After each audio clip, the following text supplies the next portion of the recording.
Brown here with you on this Tuesday morning. It is, November 12th. Been a week since last Tuesday. 7 days. Rob Brown and Brendan Martin got a lot to cover today. We're going to start off with Franz Beard, GatorbaitMedia.com. Going to check in with us.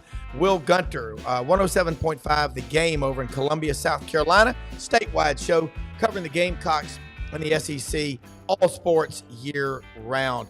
Yancy Porter checks in also at half past the hour. Rebel Yell Hotline. Catch them Monday nights on Sports 56 WHBQ in Memphis, their home base, and all over Mississippi on Super Talk Mississippi. And Rodney Orr, Tider Insider.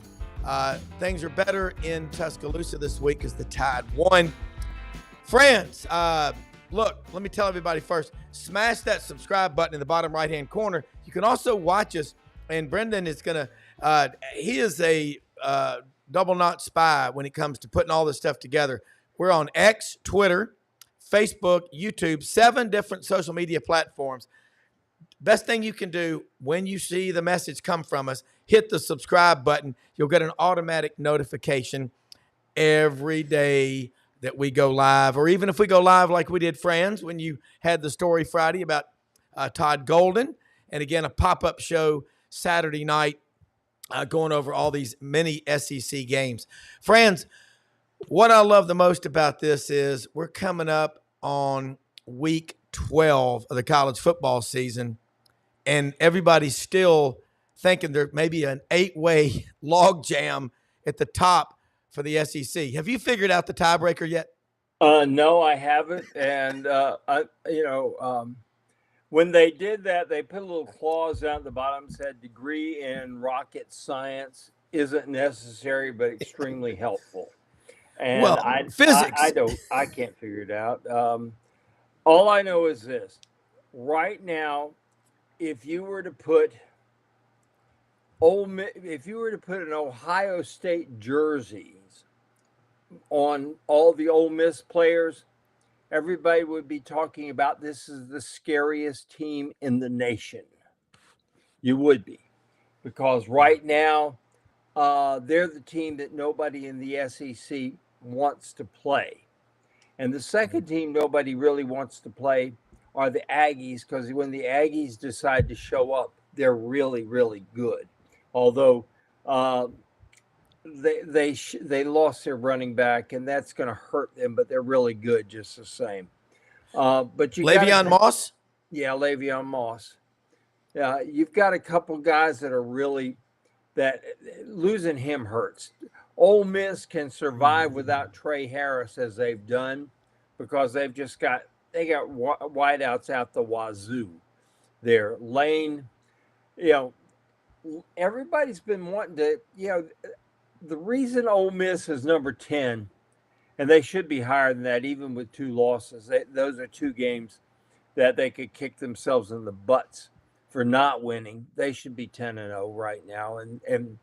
And when they're playing their best, nobody can beat them in the SEC, and that includes Texas. And Lane was benevolent to his old buddy Kirby Smart. They were on the staff together at Alabama. They're friends. They get along.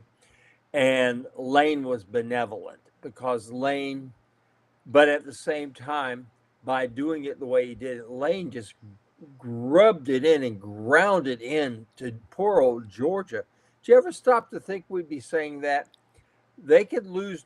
Think about this. Georgia could lose to Tennessee this week. It's very possible, even though I don't think Tennessee's that good. Florida should have beaten Tennessee. Florida should have beaten Tennessee by 2 touchdowns. And they're not that good. But here's the thing. They could still beat Georgia because Carson Beck left his game, at some girlfriend's house or something like that, at the tattoo parlor. The curse of the Lamborghini. Yeah, that, and the Cavinder twins and a few other things like that, Yeah, I think his mind is in far-off places. Frank's going to throw some scenarios at you. That was a brilliant dissertation right there. That's why you're such a badass and you are a great writer too. And you can also take what you write from here to paper and put it out here in the vernacular, like View People. I love the vernacular. I love that word from Wordwell. But Tennessee's going to hear all week they're the worst 8-1 team in America. Georgia's going to hear about this is the worst team in the last 5 years at Georgia. Carson Beck, 12 interceptions in his last 6 games, 10 in his last 4. They're 3-1 in those games. Nico Iamaleava has yet to have a breakout game, really. I mean, they beat Alabama, but going on the road, they're winning on defense and running the ball. They're not winning on Nico. Yeah. And I'm not going to say he's a bad quarterback, but quite frankly, he can't sniff DJ Lagway's jock. I mean, let's be real here. He cannot. In fact, I like the Ole Miss backup quarterback better than I like him, Austin Simmons. And he's there at Ole Miss because he wanted to play baseball there. That's why he is there. They needed left-handed pitching. So that's why he's there to begin with. And it turns out he beats out. He's a 3-star guy that has turned Walker Howard into transfer portal fodder. I mean, you think about this is going to be a hell of a year for the transfer portal for quarterbacks. I mean, we got a lot of backup quarterbacks who are going to be out there. If you're shopping for a quarterback, you'll never find a better year, which is why DJ Lagway. This is why Florida committed to Billy Napier, because DJ Lagway, I can tell you right now, he is the guy that Miami and Georgia and Ole Miss and Alabama are all looking at saying, this is the guy we need to have. He's going to stay at Florida. And that's why they recommitted to Billy Napier. All right, friends, I'm the same way. You look at Nico Iamaleava. On paper, we read and we hear an $8 million NIL deal for him coming out of California. I'd like no way he's getting that up front. That's going to be paid incrementally. But he doesn't look like an $8 million quarterback. I mean, no way he does. He struggles to figure out reading defenses in the SEC. That started on the road game September 21st against Oklahoma. If they didn't have Dylan Sampson, the kid out of Baton Rouge, who's got 20-something touchdowns, and that great defensive line, thanks to Rodney Garner and Tim Banks, the defensive coordinator, Tennessee, they're 8-1. Again, I talked to a lot of Tennessee fans here in Memphis. We're the worst 8-1 team in America. Well, you're 8-1, and you're in the top 7, 8 in the playoff rankings. And you're in America. Yeah, and you're in America. Now, France, last week, here's what I thought. I thought Ole Miss would beat Georgia. And I said, I could see the wheels falling off for Georgia because they're struggling to run the ball. And the defensive front for Ole Miss is as good as there is in America. All right, let's flip it here. When you saw, we got you here for 30 minutes this morning, so I'm going to tap into your brain. And Wil Gunter will be on from Columbia here in just a minute. We can tell some stories about the basketball recruiting. Oh, yeah. And friends, we're going to get into a lot of basketball as the season goes along. I mean, I love college basketball.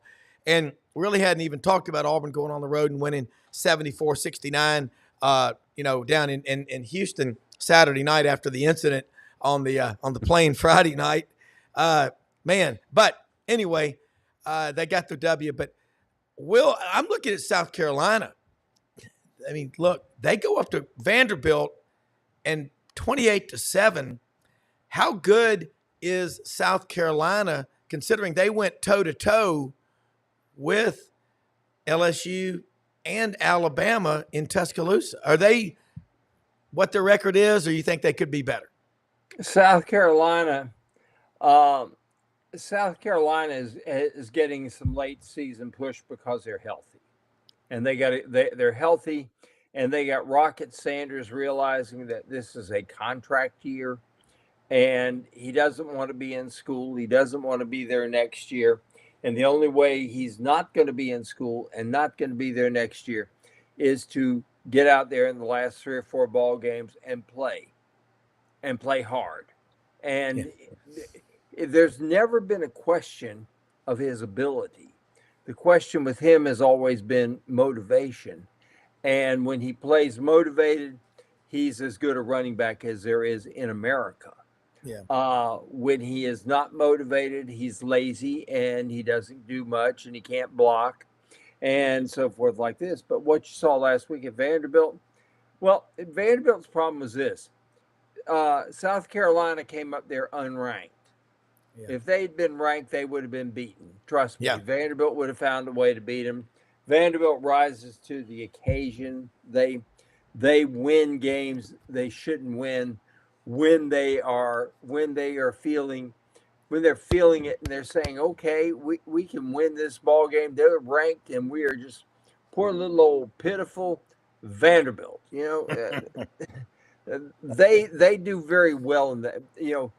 Credit Clark Lee for playing the disrespect card to the absolute hilt. I've never seen anybody do it any better than what he's doing it this year.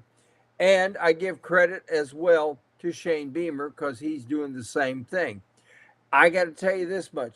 Vanderbilt at LSU, particularly after I think Florida will do one of two things. They will either scare the ever-loving hell out of LSU Saturday or beat them outright. It's going to be one of the two.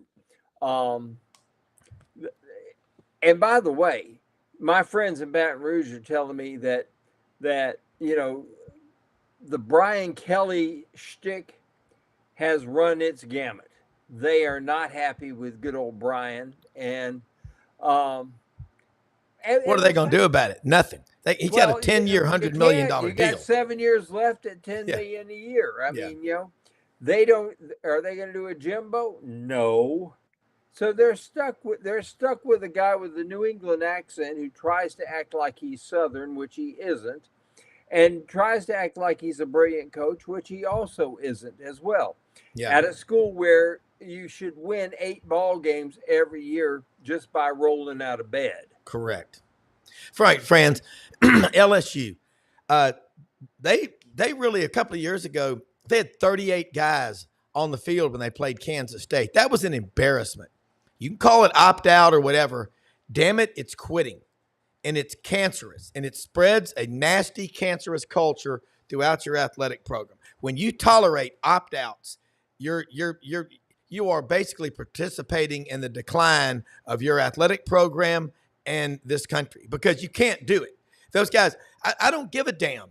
Well, I don't need to play in that game. You are representing that university, which has invested in you and awarded you with a scholarship. And some donors out there, lots of donors, have paid for that. There needs to be accountability. That's how you stop this crap. And you talked about Brian Kelly. They're stuck with it. $70 million if they got rid of without cause. You just hit on something. You could the entire transfer problem could be solved very simply with a few very short rules. Yeah. Number one, if you got to spend your freshman year, you have to spend the fall and spring semester on campus before you can transfer. Yeah. Number two, you cannot transfer if you do not have a 2.0. Number three, if you're taking any remedial courses, you're ineligible for a year. Now, you can transfer without a 2.0, but you got to sit a year. And you start throwing in simple little things like that. If you opt out during a season or for a bowl game and then decide to transfer, guess what? You sit a year. You could end this nonsense so easily. So why aren't they doing it? And the reason you hear coaches whining, but they won't do anything about it, is they look at what Lane Kiffin's done. And Lane Kiffin says, these are the rules, I'll play by them, only he's doing it better than everybody. Yeah. As long as Lane's doing it better than everybody, nobody is going to challenge it. They're going to say, well, this is rotten, but let's do it anyway. Yeah. Let me say something real quick about our sponsors. Winter Timber Outdoors, Athens, Alabama. Check out the Rete Masamara GPS BOGO buy one get one free Black Friday special. Click that QR code on the screen. Great store. Went down there Wednesday, met with Kenny Winter and Dylan Monroe, the chief operating officer. They have a first-class operation. Talked to Ray Mooring, Sellers Ross, and several friends of mine who live in Huntsville area. They said, I love that store. Well, they're breaking ground Thursday on their newest store in Auburn on Opelika Road at the mall. If you like the duck hunt, deer hunt, turkey hunt, quail, dove, all hunting and all the great gear, the best brands, they've got them at Winter Timber Outdoors. Store's been there for about 5 years. They're very strong, really well run. Kenny Winter and the team that he has, they know what they're doing. They are committed outdoorsmen. You go in the store, it is the nicest sporting store I have been into for the shooting sports. Over 2,000 guns in stock in the store, shotguns, rifles, handguns. They've got people in there that are trained and know what they are doing. You will love Winter Timber Outdoors. You can order online, call them on the phone, tell you heard about them on Sidelines Sports. And Brendan, I tell you what I love about Brendan. He's working directly with the chief operating officer and the Winter Timber people, and they will send stuff that we need to be talking about in timely fashion. But when you go in there, what you're going to love the most is they will find you what you need, not what they want you to buy. They're great people to work with, and so proud to have Winter Timber Outdoors as a sponsor on Sidelines. Franz, you're making so many great points, and I'm looking for Wil Gunter to be on with us here in a minute. And I look here and I see, guys, you can't, and they all want to be treated like adults, don't they? And no, so you can't just leave jobs and job hop. But when was the last time a player was ruled ineligible? We've got to remember these are universities, and the fans need to start demanding accountability, going, okay, don't ask us to give scholarships if these kids can just walk anytime they want to. We got to get back to who owns college sports. The fans do, the donors. Well, here's where your problem is. The universities abdicated long ago because all of a sudden you started taking in all these kids who otherwise could not get into college, and started bending the rules to the point now where essentially there's no rules. Anybody who says, well, we couldn't get him in school. Are you kidding me?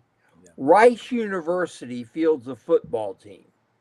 The average SAT score at Rice University is 1550. Average. Did you know it's harder to get into the University of Florida than it is to Harvard? And it is. But guess what? We bring in these guys that take remedial courses, and they are out there competing with kids who make 1550 on their SAT. Are you kidding me? We have abdicated the whole darn thing. What we need to do is very seriously this. We need to give kids a choice. You can take money or you can get a scholarship with a stipend. If you get a scholarship with a stipend, that means you got to go to class and everything. If you take the money, you cannot opt out. And if you do opt out, then you have to pay back all the money that's been paid to you. There you go, Franz. You're the only person. Give the kids a choice. If you don't want to go to school, fine. You can still represent us.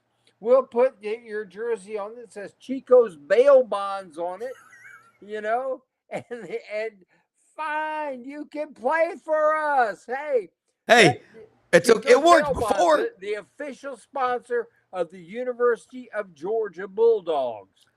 Yeah, it worked before, but I really do believe it. When you look at a business, if you pay employees and you're providing them or paying half of or most of their cost for health care and stuff like that, and they just walk out on you. Hey, last night, and I'm going to play some sound bites tomorrow that I've got.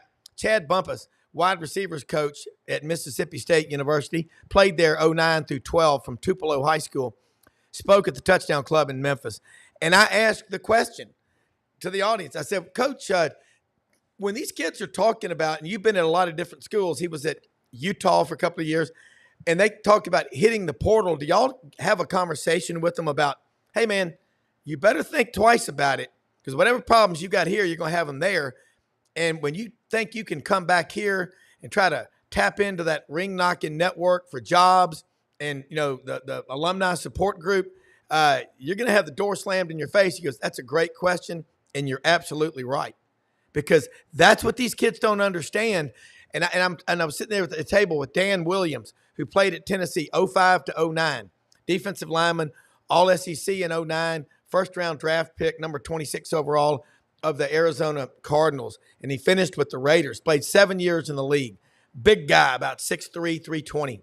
And he said, absolutely. They are so tight, that group of guys that hung in there for 5 years. Look at that Gator team that they brought back from 1984. I can remember Lomas Brown, Kerwin Bell. I remember guys like Neil Anderson out of Gracie, Florida, John L. Williams out of Palatka, Florida, Lorenzo Hampton out of Miami. You had a quarterback before that named Wayne Peace out of Winter Haven, Florida. Lakeland. Okay. He's a dreadnought. But I just remember Wilbur Marshall, Astronaut High School, Titusville, Florida. I remember all these guys because they stuck it out. They fought. And Will's running a little bit behind from over in Columbia. But that's what we remember. Franz, what's the thing on the 30 for 30 about Archie? What did Peyton do? He would sit there and lay on his bed and listen to old cassette tapes of, Stan Torgensen and the Ole Miss Football Network. You probably remember him as a kid, hearing a few games from him. Manning under center. There's Lauderhouse to the left and Mankey to the right. I mean, he knew every player, every one of them. The more you know about your history, the harder you'll fight for it. And this is part of the problem, too. If I'm an Alabama fan right now, looking through what they're going through, and Eli Gold is not there to call that ball game. Yeah. What a travesty. One of the great calls in all of football is touchdown, Alabama. Touchdown, Alabama. A great call. I mean, Well, sometimes if they're playing Auburn. John, one of the great things that happened for me was when I started getting hooked on football, I had this little green radio.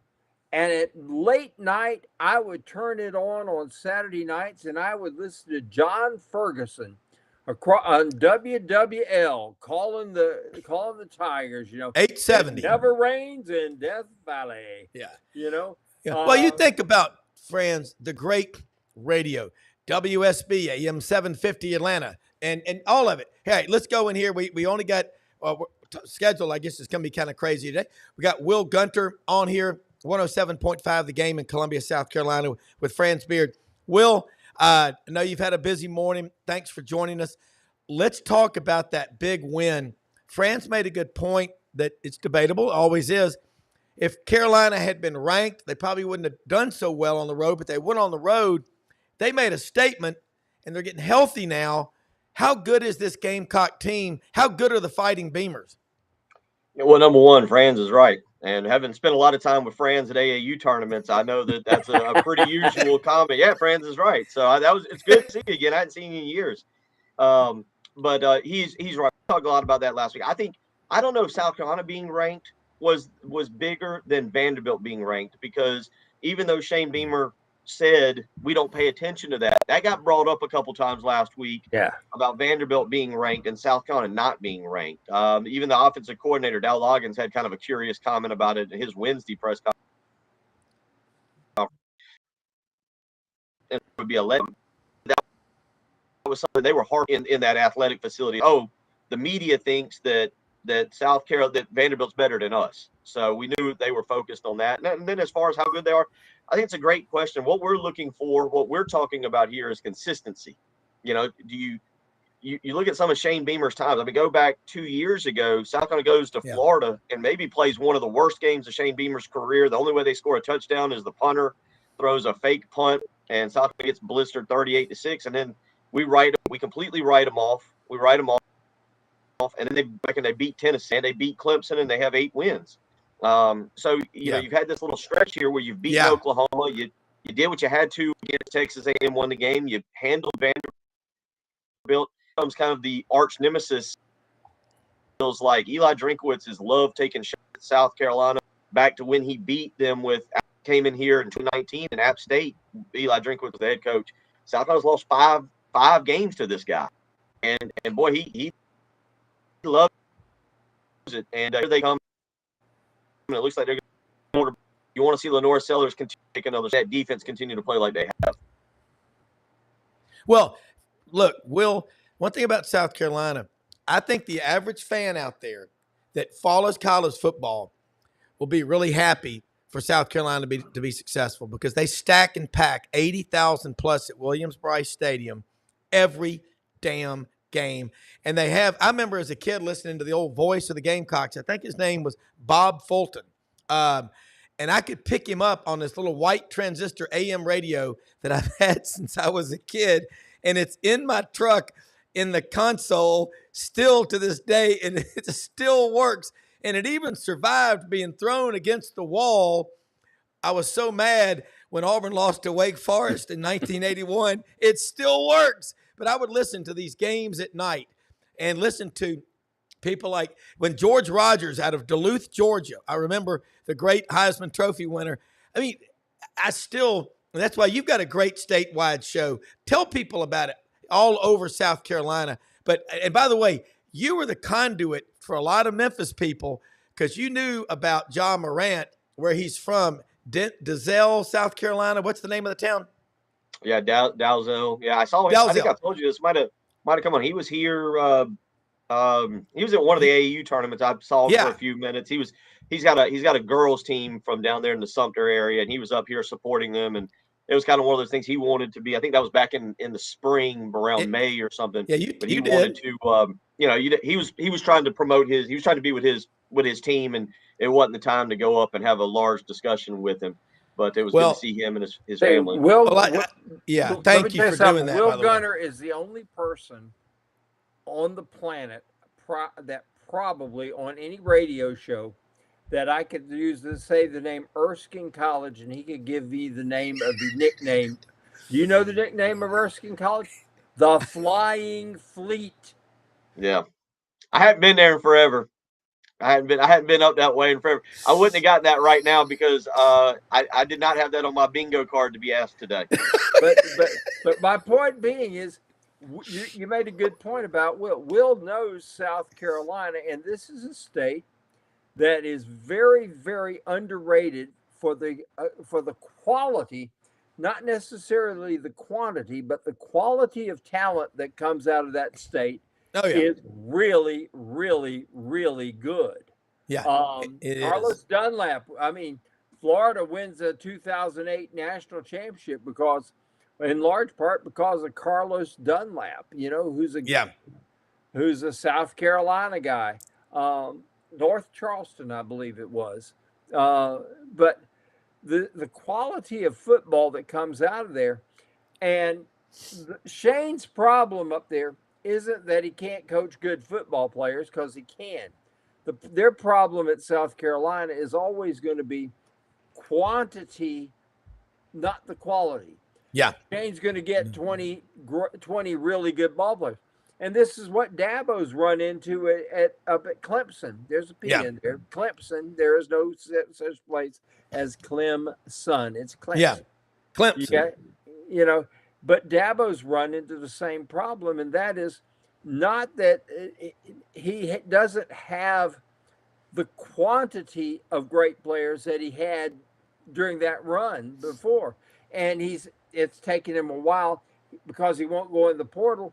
He doesn't have the sufficient numbers that he had. So when he has the injuries over on the defense, they got an issue.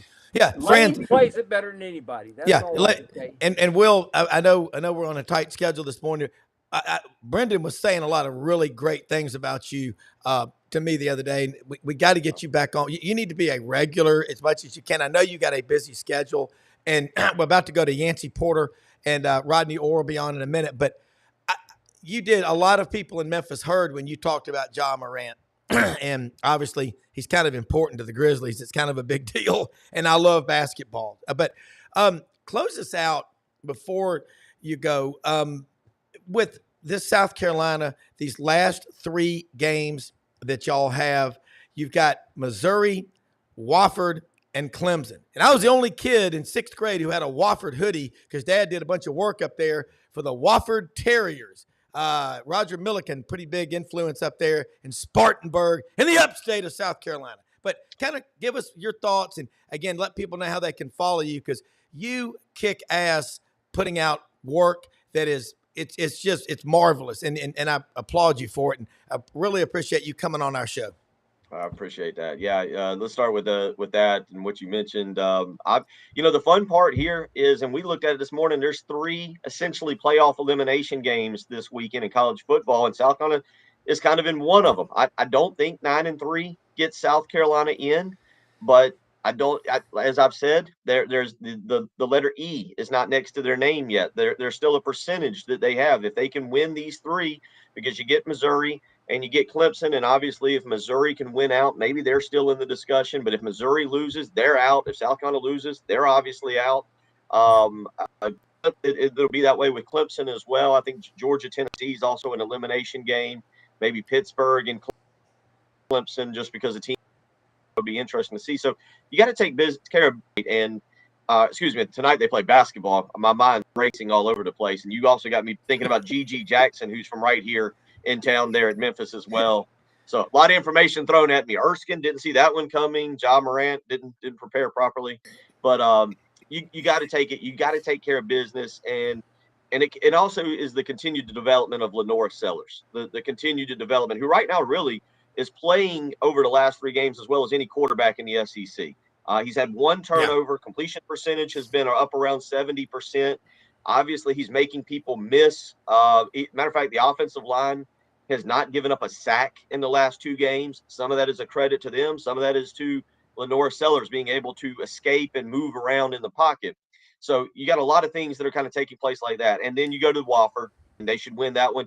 And then that huge game, Shane Beamer is going to look to go 2-2 against Clemson and win another game up at Memorial Stadium up there. So, yeah, obviously as you come down the stretch, a lot to be had. And it's the one time, and we're going to get in, I think this is an interesting discussion to have as we move later, because I started it today on our show. South Carolina's bowl eligible. How do you treat bowls now moving forward? Are they relevant with wins? Well, if South Carolina wins 9 games, go to a bowl game with a chance to win 10, given that South Carolina doesn't ever win 10. It rarely happens, very rarely. All of a sudden, that bowl game for South Carolina fans and for the South Carolina program is huge, absolutely huge, whereas most bowl games don't matter. I advocated today, if South Carolina wasn't playing for 10 wins, if they don't win these last 3 and they're playing for 10, tell your seniors, hey, we appreciate what you've done for the program. Thank you. But this bowl game is about preparing for Virginia Tech next August to open the season in Atlanta.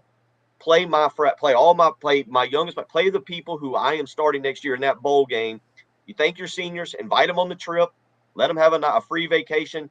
But guys, I'm sorry, your portion of the program is done. Start preparing yourself for the NFL.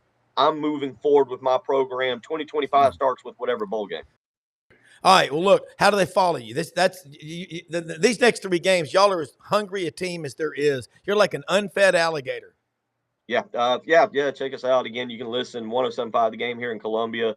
If you're down in Myrtle Beach in the PD area, 100.5 The Game in Florence, 100.3 The Game in Myrtle Beach. You can always go to your app store and download our app, 107.5 The Game, and listen to us anywhere. We are on from 6 to 9 Eastern time each and every day, Monday through Friday. For that, but and then Twitter. I'll admit I've kind of gotten away from Twitter X, but at Wil 1L Gunter, Gunter.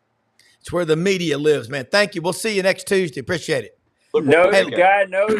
guy knows his hoops. I can. Oh, tell he you that does. much. I Hey, appreciate let me it. say something real quick before I bring in Yancy Porter. Landers Ford, the #1 Ford dealership in the Mid-South, LandersFordMemphis.com, $500 off for SEC Sidelines audience. They'll take $500 off the purchase of a new car, truck, or SUV. Ask for Brad Bellamy, the general manager at Landers Ford at Poplar and Houston Levy. They are open Monday through Saturday. Service department, 7 a.m. to 6 p.m. And the auto, truck, car sales, 8 a.m. to 7 p.m. Open every day of the week except for Sunday. The day means more than the dollar, as the old people at Sags, Big and Tall store said in West Memphis. But they're off on Sundays. They're great people to work with. I was at the Touchdown Club meeting last night. There's Don Kitchens, the whole Landers crew in there. They're invested in 6 stadiums in this area, have their name, the logo, Landers Stadium. Great people to work with. Get out there. Again, ask for Brad Bellamy. He'll hook you up with the sales team, a salesman, and they will walk you through the process. It'll be fun. And the service department, again, 7 a.m., 6 p.m., Monday through Saturday. Yancy Porter, Monday nights, 6 o'clock, Rebel Yell Hotline. Last night, fun time. Don Kitchens from Landers Ford introduced former Mississippi State wide receiver and now wide receiver coach for the Bullies, Chad Bumpus from Tupelo. Man, you talk about rivals. God, that was fun. But Yancy, last week, I felt when I made my pick, I put it in Friday. I said, I got Ole Miss to beat Georgia 23-21. I could see a scenario where the wheels fell off for Georgia. As good as they are, they've been struggling to run, and they've been struggling with the quarterback position. And bam, Ole Miss wins 28-10. And Rodney Orr's here from Tider Insider.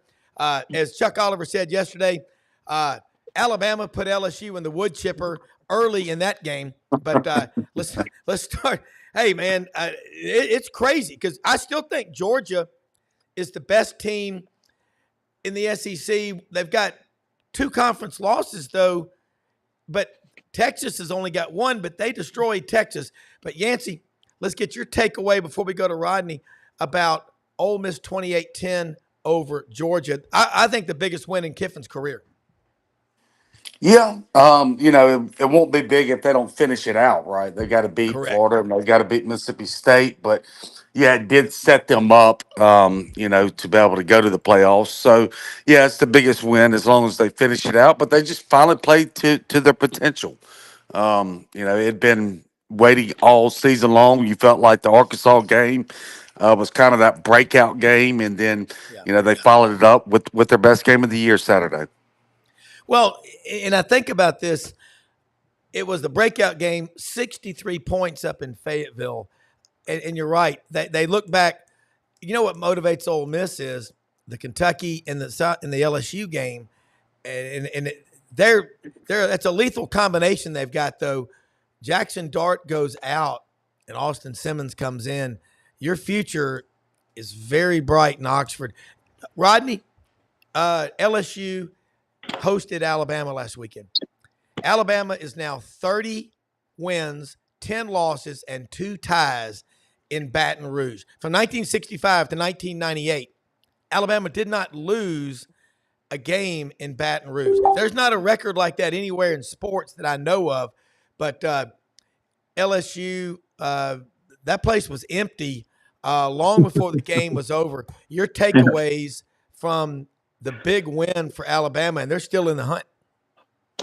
No, I think it's a lot like Yancey said with Ole Miss. I mean, Alabama and Ole Miss have kind of mirrored each other in some ways. They've had some head-scratching performances that you wonder, what is this? And then they've had some for example, the win over Georgia for Ole Miss.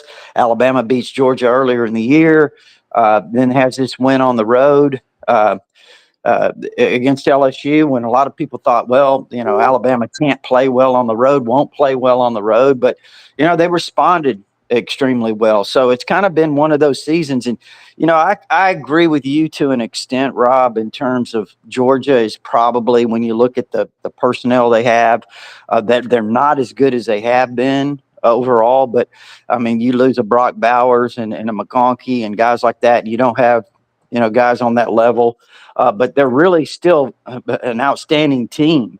Yeah. But it They just are. goes to show you how close a lot of these teams are now. I mean, if you Yeah. want to call it parity, I mean, there's just a couple of plays here and a couple of plays there that Alabama would be undefeated or Ole Miss would be undefeated. So, I mean, in Georgia, again, the thing that really surprised me though was I thought Ole Miss just really controlled that game. I mean, Yeah. they looked like, and I thought Ole Miss looked like physically the better team. And you're right too.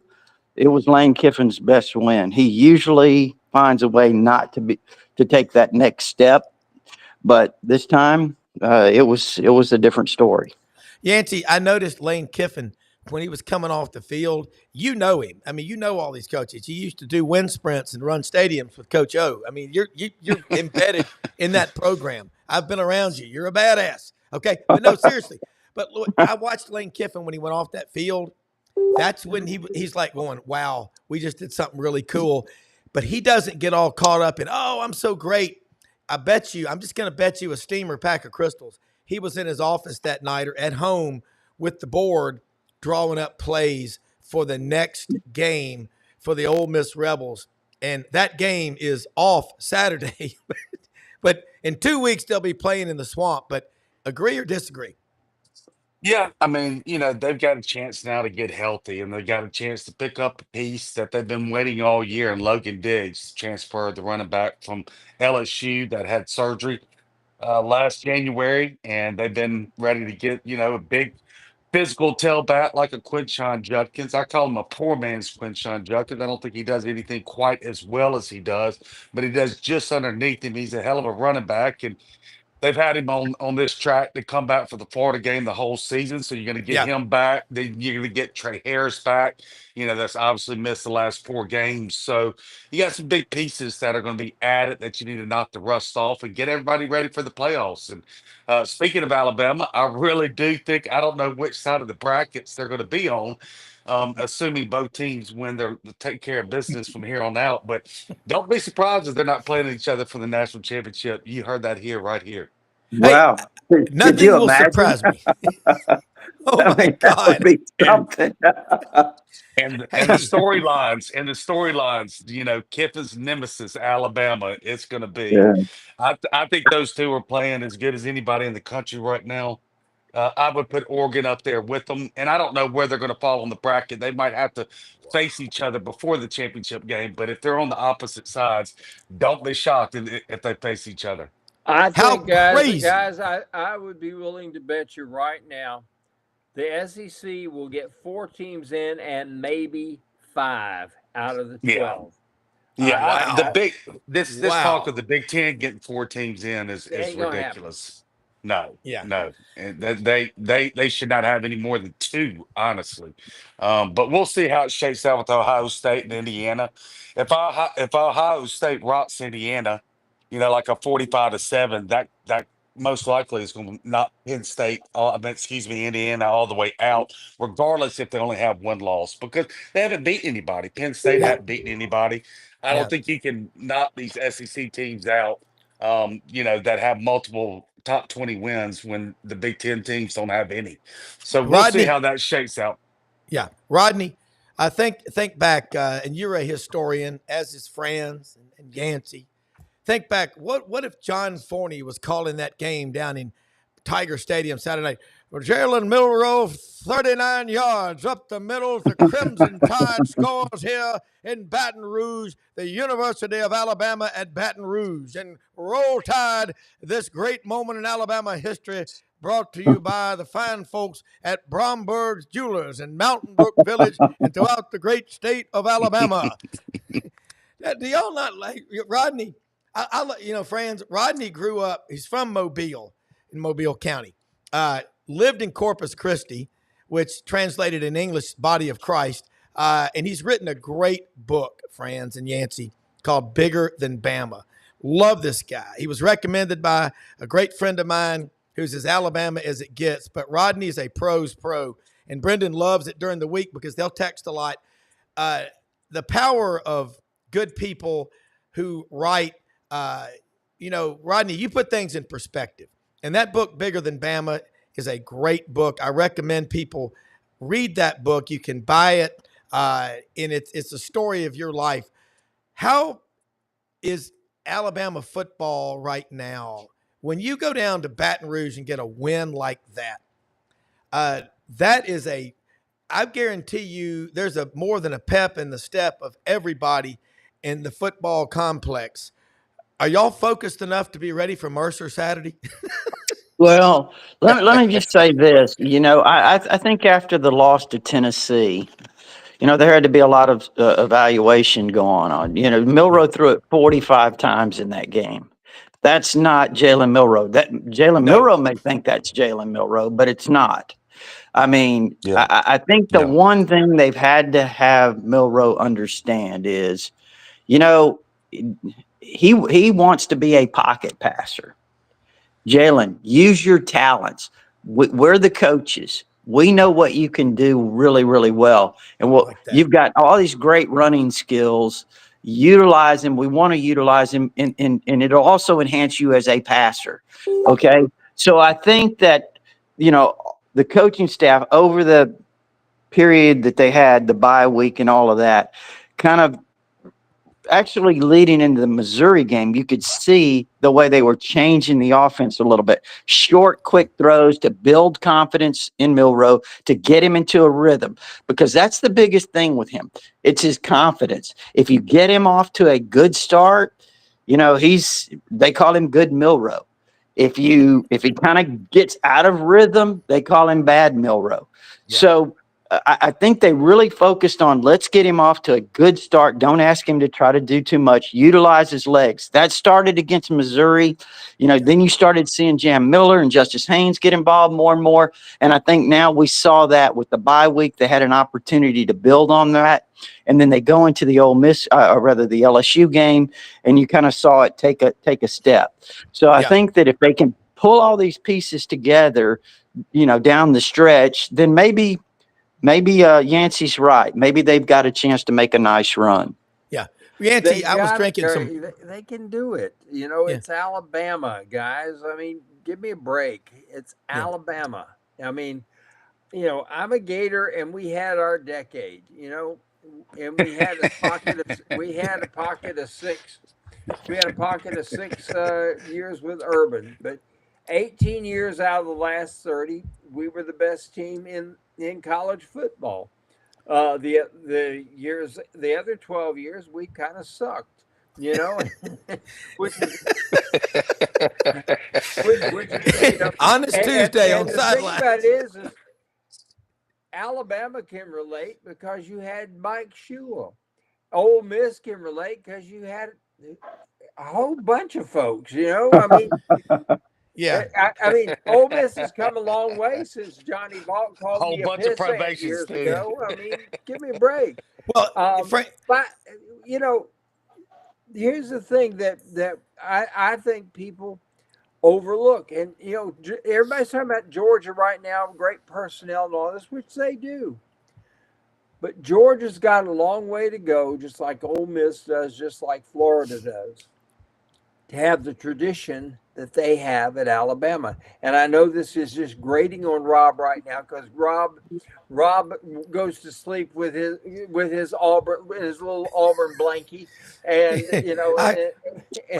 and his little Auburn slippers, and his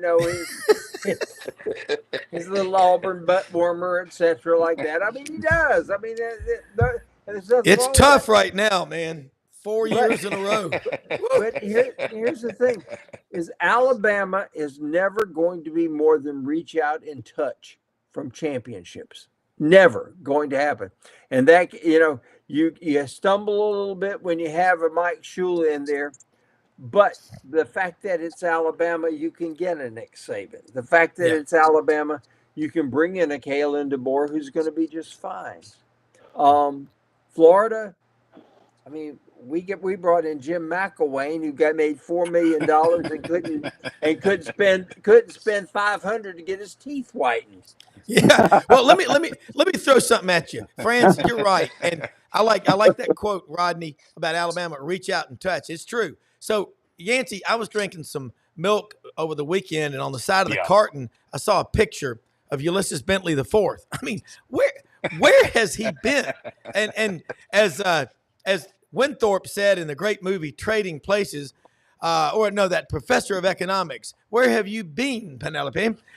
What's going on with UB4?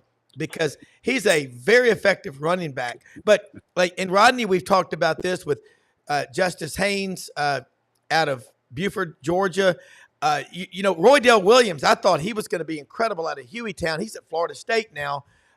He's not playing football anymore. Well, they still are, but they're not. But Yancey, I look at these next two games. You're off this weekend. Holy cow. And by the way, are they going to have a 21-gun salute when the beacon closes December 31st? Yeah, I tell you. no, it's not going to come back as the beacon either. Tony Well, doesn't want to have to sit in the kitchen and teach them how to cook it like he did. So well, here, will be hey, look, another my friend restaurant, which is going to be kind of sad. Barnwood Brenda's daughter, Erica, down there, has Bim Bam on Jackson Avenue in Oxford. Burgers and breakfast. They have the Bim Bam breakfast, which I love. It's a great place. But, Yancey, you got to go down to the Swamp.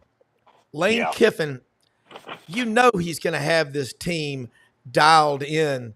And Florida, they've got players. I don't think Coach Kiffin's going to have trouble at all, nor is Kalen DeBoer keeping this team motivated for these last few games. Well, they know they've got to win the next two games, and they're going to be looking for some style points as well. They would like to host, and they've got a good chance to host that first round as long as they look good. These next two games. So, there's a lot to play for. Obviously, you would think the Florida staff is going to have a little extra motivation since all the Florida fans have been clamoring for Kiffin for the last 12 months, and they're not We going ain't to get gonna him get now. him. Yeah. And they're not, so We clamor. Guys, we can clamor till we can't clamor anymore, and we're not going to get him. We're getting no, Billy it's Napier again next year, which yeah, means that first play of the game we're going to do a dive, and it's going to be 3rd and 19, and we're going to have single coverage and a one high up there, and we're going to run a dive. Yeah. And Hey, look. yeah. I think it's a good matchup for Ole Miss against Florida, and that aspect right there. Florida's secondary has trouble getting their eyes in the right places. They got a really good front seven, and Lagway will be back for Florida, so that'll change the dynamics of that offense. And we'll see if he returns Princely's against going to be LSU. drooling. Yeah. Yeah, Presley's going to be drooling. There's no doubt about that. But yeah, they right now it's about style points too at the end of the season. And not to get into the playoffs, but they would certainly like to work themselves up to be able to host a game. Yeah. Rodney, Alabama, you do a great show Tuesday nights, 6:30 p.m. Central with Gary Harris on WVUA TV 23. Tider Insider TV, folks. Watch it. You need to follow this. And also, Tider Insider, it's only $48 a year. Rodney started this in 1996. They have unbelievable forums. They can get pretty intense. I imagine the night after they lost to Vanderbilt, there was no harsh exchanges on there. It was pleasant. But Rodney, Alabama, here they go. When they're sniffing a championship, they're hard to deal with. You got Mercer Saturday. Then you got to go to Norman and play Oklahoma. And then you host Auburn at the end. On paper, those look like 3 easily winnable games. 2 convents and a homeless shelter. Yeah. Yeah. What are you most concerned about? And you know that Alabama program inside out, besides, the players eating too much Archibald's barbecue or whatever. But what are you worried about? No, I think the last 8 quarters, Alabama has been really, you can see the consistency there developing. You can see them kind of coming together offensively with an identity. It seems like defensively that they're playing with more confidence. They're grasping what Kane Womack and that staff are doing defensively. The players are starting to make those adjustments. I think that the sense of urgency that the coaching staff has kind of created since that Tennessee game, especially, has been it's been something to watch. I mean, I think Kalen DeBoer's done a really good job, and looking forward, I mean, obviously Mercer, you want to go in with a killer instinct. I mean, you don't want to go in and act like you've arrived, right? I mean, Nick Saban used to talk about it all the time. You want to play to the standard, not to the opponent. So that's really what I'm looking for this week against Mercer is, does this team play to the standard? And I think that's leadership. A lot of that we're going to see. I'm just going to be honest with you guys. Milroe, fabulous athlete that had a great game the other night, but consistency. I mean, I think that leadership, we need to see that. And then, like you said, you go to Oklahoma, they've got a great defense. I mean, they're an SEC team. They're anything can happen, and Oklahoma's that's getting better. Yeah, and that's scary because you're going on the road again, and who knows what the weather would be by then. And then Auburn is Auburn. It's a rival. Fortunately for Alabama, they're coming to Tuscaloosa, so maybe that'll give Alabama an advantage there. But Alabama has everything in front of them, right? Now they've got to close the deal. Yeah, and we'll see. Hey, Yancy, you think about how bad things have been going for Oklahoma this year. Jackson Arnold, highest rated offensive recruit in Oklahoma history, a kid out of Texas, out of the He's going to Dallas, be a good one. Fort Worth. One of the announcers on a TV game a few weeks ago called him Arnold Jackson. I mean, it's been a rough year for him. No, he's going to be can't a even good get one. your name right. He's Better gonna than be a Arnold good one. Horshack, though. And Yeah. Oklahoma's having their worst year, and no telling how long. And Alabama win against them would save the season. Kind of give them momentum for next year. I expect Oklahoma to give Alabama a hell of a game. I really do. And then Freeze, he's been practicing against Alabama since spring practice. So it's I promise you that's a fact. So it's not going to be it, but Alabama needs that. You don't want to go into the playoffs where you just kind of breezing by. You want some grinded out games, and that'd be good for Alabama. And as Rodney said, you got they used to call it good bow and bad bow at Ole Miss, Bo Wallace, and that's kind of the same thing with Milroe, right? Yeah. So that's what they've got to do. I've said it since the all season before the season started. Is Milroe has consistency issues. Yeah. He has trouble reading defenses, and he needs to be throwing the ball 18 to 22, 23 times, not 40 to 45 times. If Milroe can keep it in that 18 to 22, 23, Alabama's got a great chance to win the ball game. Yeah, I agree with that. Friends and guys for the panel, it's a question. Blind Squirrel Sports. Somebody asked, is it okay? And I saw this for Kirby to call a player an idiot. I'm not familiar with where that was said. If we go to what is said, what we don't see as fans and media. I mean, look, there's a lot of things that are said, but what are y'all's thoughts about that? I mean, that Blind Squirrel is a loyal viewer every day. I love this guy. But see, here's the deal. It's kind of like we saw in the presidential election, right? They don't let out the whole quote of what Kirby said. Exactly. He said he further explained that was his best friend's family growing up, and they don't put that in the quote. They just say he's an idiot. So look, Kirby was as gracious and as classy of a coach as in a loss that I've ever seen. I mean, I agree. Kudos to him. He didn't complain about the fans rushing the stands. He gave Ole Miss all the credit. He put where the credit was due. No excuses. I think Kirby Smart's, he is an old ball coach, as they call it. Yeah, and his dad, Sonny Smart, is a great coach. Yeah, I'm going to say this, and again, just a little bit of a differing opinion here. I saw the whole quote, and I thought Kirby could have handled it better. I don't think you ever call a player an idiot. Now, again, he did say he came back and as Yancy accurately pointed out, and kind of, talked about that being a family from Buford. I just think he could have handled it better. If it were me and that was my son and he called him what an idiot, he wouldn't be at Georgia much longer. And Kirby may not care because Jake Pope is probably, to him, a special teams player. So, Yeah. but I think I'm just going to use. I don't think Nick Saban would have done that, or probably Lane Kiffin wouldn't have done it. But well, you never know with Lane. But you know, I just really think he could have handled that better. Just my opinion. Yeah, Yeah, I mean, I don't. Yeah, Here's the Franz, the what do you thing. think? Well, I don't think you should call guys idiots, but we coddle these players to the point now that even if you have an entire quote that's taken out of context, everybody wants to get all over the coach and stuff like this. Here's the reality: we coddle these guys. We used to have open locker rooms. I mean, I'm old enough. You guys are a bunch of puppies, but we used to have the locker rooms were open. We'd walk into the locker rooms, Yep. and that's how we talked to people and stuff like that. You heard everything. Guys calling other guys out, coaches calling guys out, etc., like that. But we've gotten to a point now where, okay, you have a press conference after the game and the coach comes out and it's almost like he's got a script he's going to read off of. Yeah. And you're going to bring out 3 chosen players and we don't necessarily get the guy that impacted the game. We get the guy that's going to make sure that he doesn't say the wrong thing.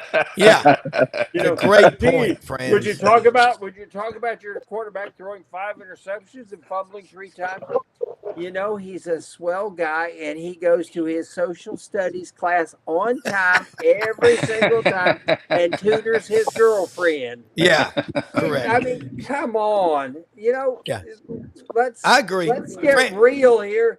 Hey, your punter shanked. Yeah. Give me a break. Well, I mean, one thing for sure is if you're gonna rip somebody, you want to do it. You don't want to do it in front of everybody else. I'm old school. Good Lord, I went to Christian Brothers High School, 9th through 12th. You didn't raise your hand and blurted out an answer. You may be missing some hair. I really think I like Kirby Smart.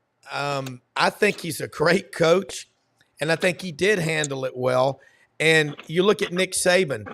I think, I don't care who you're a fan of. I think college football misses him being a coach. Rodney, you referenced it a minute ago. Play to the standard, not to the opponent. And you hear this a lot. People say we always play down to the competition.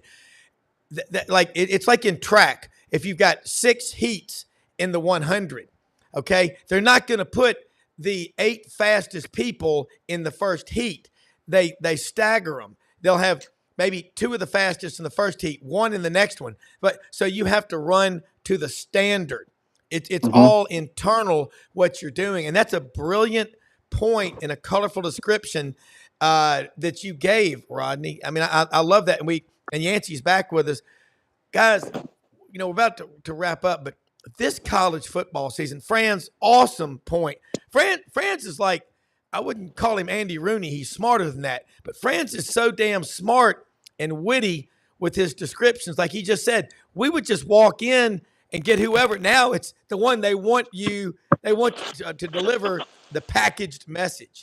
And I think that if we'll go back to letting, more access, reporters at practice, there'll be a lot more trust, And I think what we're seeing in college football right now, friends, I'm telling you, in Memphis, the Ole Miss people are going bonkers. There were 1 million people in Oxford Saturday. I mean, I think there were, but there were so many people. And Rodney, one thing about Alabama, you never get tired of these championships. They never get old. Franz will tell you, Florida's won 268 SEC championships in all sports combined. These football championships, it's the interest and the passion. Guys, here we are going into week 12, and even though Ole Miss doesn't play, Yancy, Oxford will still be just buzzing, on fire. And Rodney, you're playing Mercer, and everybody will be there talking about the Oklahoma game and the LSU game from the week before. Even Mildred is thinking about getting her driver's license reinstated. Oh, that thinking about having the Tuscaloosa Saturday. Yeah, Hey, well, Alabama makes me holler. And don't forget, on the SEC Network Plus, our women's sperm whale harpooning team is going to be going for another national championship That's right. here. Whoa. well, right now Yeah. there'll be a lot of buzz from Walker Jones with the NIL collective. That's probably the happiest man in Oxford right now. Yeah. It made his job much easier because they got a lot to replace this season and they need a lot of money. Yeah. Hey, Rodney. Rodney, before I go to Rodney, I got a question for Rodney. Yancy confirmed something. I believe you said this on the show. In January, Ole Miss will have 41 players departing, high school, portal, and everything. They're out of eligibility. Is that a correct figure? Because I remember hearing 41 players.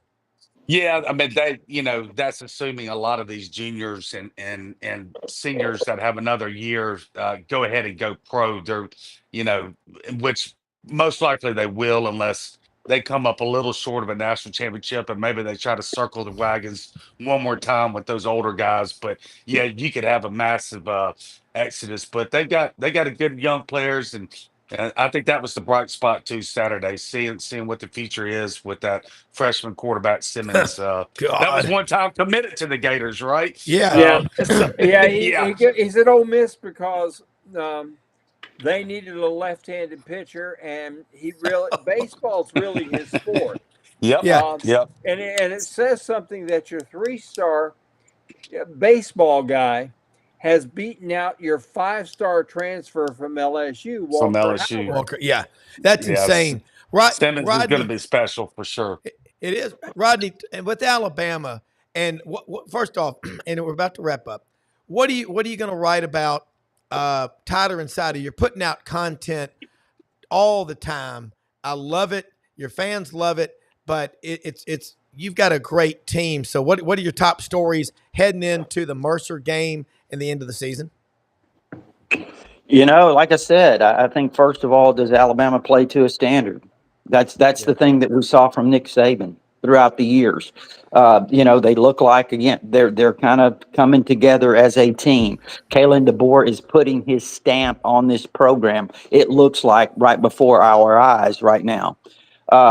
They faced a lot of adversity. So if he can get Alabama to 10-2 and into the playoffs, I think he's done a fantastic, incredible job with this team. So, but can they play to a standard? Yancy mentioned it. You're going to go to Oklahoma. That's a great defense. They're an improving team, even though they found a way to lose to Missouri. And then you got to close it out. Can Alabama close it out? That's the story. Can they close out this regular season? Yeah. And what's wild is every week we just keep getting pulled here. I can't. Can y'all remember a week 12 when this many teams in the Southeastern Conference their fan bases were still, of course, they're always engaged, but this engaged? I think it's awesome. Well, we get to play Florida State in the last week, and our hope is this. We want to continue FSU's string. We want to make them 12-0 this season. 12 games without getting 300 yards. And unfortunately, the way the Gators play, a lot of love between y'all. we may do it. And in the immortal words of Yogi Berra, listen up because I have nothing to say, and I'm only going to say it once. Franz, that's the quote of the show, man. All right. Franz Beard, GatorbaitMedia.com, one of the best writers in the country, 50-plus years of doing it. Just gets better and better. GatorbaitMedia.com, folks. Buddy Martin, Franz Beard, the whole team. And catch the Buddy Martin Show Monday through Thursday nights, 9 p.m. Eastern, right here on this channel. They're talking Gators, college football. They have awesome guests. Executive producer Brendan Martin. Cannot say enough great things about this guy. I love him like a brother. Sometimes he thinks I'm crazy when I'm trying to figure these things out, but he always puts me in the right place. But Rodney, you do it first, and then I'll let Yancy do it so you can formally let people know how they can follow you. And let me just say this. Most often we see the face of Christ in the least among us. We live in the greatest country in the history of the world.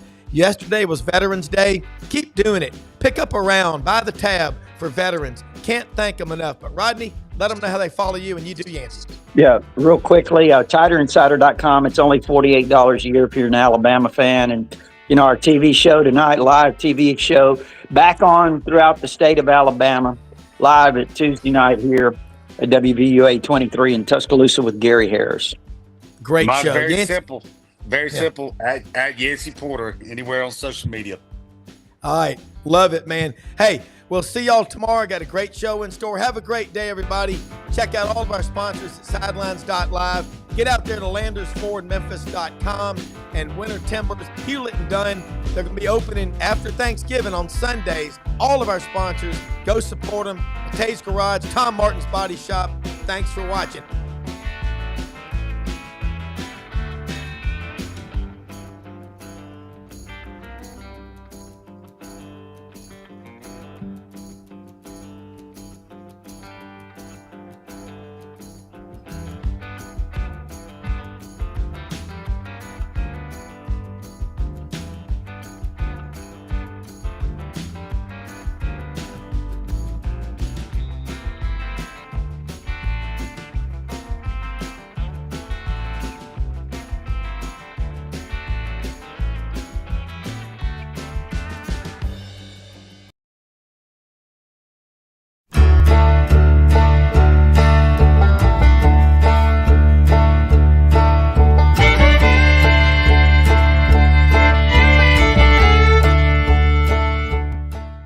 In a perfect world, you'd set a health goal and results would happen overnight.